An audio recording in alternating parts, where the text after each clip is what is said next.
Jake Paul has just taken his first loss in the sport of boxing to Tommy Fury, with everyone wondering who he'll be fighting next. The three main options are of course the immediate rematch against Tommy Fury, a boxing match or a possible MMA debut against Nate Diaz, or the one that I feel he needs the most, which would be going straight into a grudge match against KSI. KSI is planning to fight in May, and with Jake Paul just coming off his loss to Tommy, KSI has obviously come out and clowned Jake to no one's surprise, and is looking to get that Jake fight this year. Hey yo! Don't mind me. Just smoking on that Jake Paul pack. Honestly, Jake Paul, trash. Tommy Fury, trash. The reason why you lost is because you weren't drinking Prime, baby.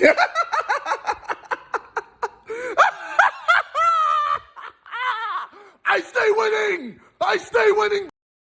This fight makes the most sense for both guys to be made as soon as possible, considering that with both guys continuing to fight separate opponents and build up to that fight, they risk the possibility of losing again in Jake's case or losing for the first time in KSI's case. These situations would obviously diminish the hype of this much needed YouTube showdown, so I don't see why both parties wouldn't want to make this fight as soon as possible. One potential problem would be the negotiations for this fight. We have seen in the sport of boxing, big fights like this are not exactly easy to make, and there have been a couple of negotiation hurdles in the makings of KSI versus Jake Paul, but if both guys truly want it and agree to make it happen, I do think that it would be able to get made for either summer or winter of this year. Jake Paul is a free agent in boxing, not signed to any long-term promotion like KSI, who is signed to Misfits and DAZN, so if Jake wouldn't mind fighting KSI in the UK on DAZN under some of his terms, which he has agreed to do, then they can definitely set it up to happen this year. With Jake coming off of a loss against a real boxer in Tommy Fury, that kind of evens the playing field in terms of the gap between KSI and Jake Paul, as Jake was kind of on this trajectory to entering the mainstream boxing world, and if he were to beat Tommy Fury, fighting KSI would have been seen as taking a big step backwards in terms of advancing on his path, which he previously stated that he wants to become a world champion in the sport. Now, assuming KSI gets past his next opponent, which while is not guaranteed, he would probably be favored going in against his most likely next opponent on May 13th, being Joe Fournier. This would put KSI and Jake at an even playing field that makes the most sense for them to meet in the ring as soon as possible. KSI has previously stated before Jake fighting Tommy that he was thinking about fighting in August for one last warm-up fight before taking on Jake Paul. So would it be Joe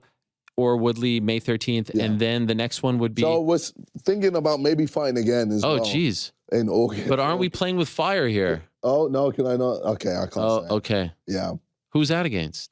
I can't say. I can't say. But are we playing with fire? Because like the fight would be gigantic right now. I feel like you guys could sell out Wembley Stadium. Yeah, I think we could sell out any stadium. This August fight can now be replaced with the match against Jake Paul, which now makes even more sense with Jake losing to Tommy. KSI's entire goal when coming back to the sport of boxing was so that he could shut Jake Paul down once and for all, proving that he is the best in the YouTube boxing scene, like he once proved by beating Logan Paul back in 2019. Why does this mean so much to you? Like why? It's legacy, man. Jake is the legacy. Are you done after Jake? I've got. You retire. I have no reason to continue. Well, I mean, then maybe go after. No. You're not doing that. Jake is the final boss. That's it. That is it. Really? Yeah, I've got nothing else. If Jake goes straight into a rematch against Tommy Fury, this could be detrimental to him, with the possibility of losing, and at that point, the hype of the KSI fight will have lowered greatly, with Jake losing that aura of being the best, most unstoppable YouTube boxer, and with there being much less hype in general in the mainstream worlds of seeing Jake Paul's fights. Tommy Fury, while the hype for the rematch is there and it was a relatively close fight, it makes more sense for Jake to get a fight or two under his belt to make up that gap that he and Tommy have in experience, as well as to make that rematch bigger and potentially get his confidence up by having fights in between that he believes he will take care of and win convincingly. Following Jake's loss to Tommy Fury, KSI's manager Mams Taylor has discussed how they are thinking of pushing the fight between KSI and Jake to be even earlier, staged in summer of this year rather than December as initially planned. So now that Jake lost to Tommy, does this still affect the KSI versus Jake Paul card in this year? I don't know. We gotta have a conversation. I mean, maybe we move if Tommy's gonna take the rematch, he's having he's got a new baby and all that stuff. So maybe we move this fight to summer. Maybe we figure it out faster. I don't know, but definitely want this fight this year, because if Jake loses twice to Tommy, then there's no KSI and Jake Paul fight. So Mams also claims that if Jake were to lose twice to Tommy Fury, the KSI versus Jake Paul fight is pretty much done, with KSI probably looking to fight Tommy Fury from there rather than Jake. So for Jake Paul's next steps, I feel like it definitely makes more sense to go into the KSI fight, or possibly even 2 KSI fights, as there will probably be a rematch clause both ways. And then if he wins those fights against KSI, he would attempt to get redemption against Tommy Fury once again in 2024 and prove that he can be a real boxer. Nate Diaz is another huge fight that Jake Paul wants to get to, along with his MMA debut that he plans to make in the coming year, as he did announce his signing to the PFL earlier this year. This could be a huge move for Jake Paul as well, but can also slow down his boxing journey as it's going right now, with potentially even bigger fights on the horizon against KSI and Tommy Fury. It's unclear how the Nate Diaz fight will play into all of this. Jake Paul has claimed that he originally wanted Nate Diaz in the summer of 2023, following what would have been his win against Tommy Fury, but since Jake lost that fight, his plans have been pretty unclear, and he's probably going to be going to the drawing board, looking at all of his options and figuring out which one is the most logical next step. This is what Jake had to say when asked about what his next step will be following his recent loss. What's next? Like, actually, is it Tommy? Well, I is mean, it JJ? I guess the silver lining is that the pay-per-views are off the charts. Like, probably going to be the biggest fight of the year. It's going to be hard to contend with. Maybe Garcia and Davis. What?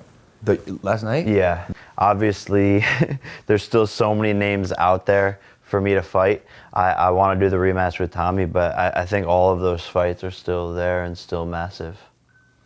You don't know which one you might be leaning towards? I think the rematch is... Yeah. I got to go get that back.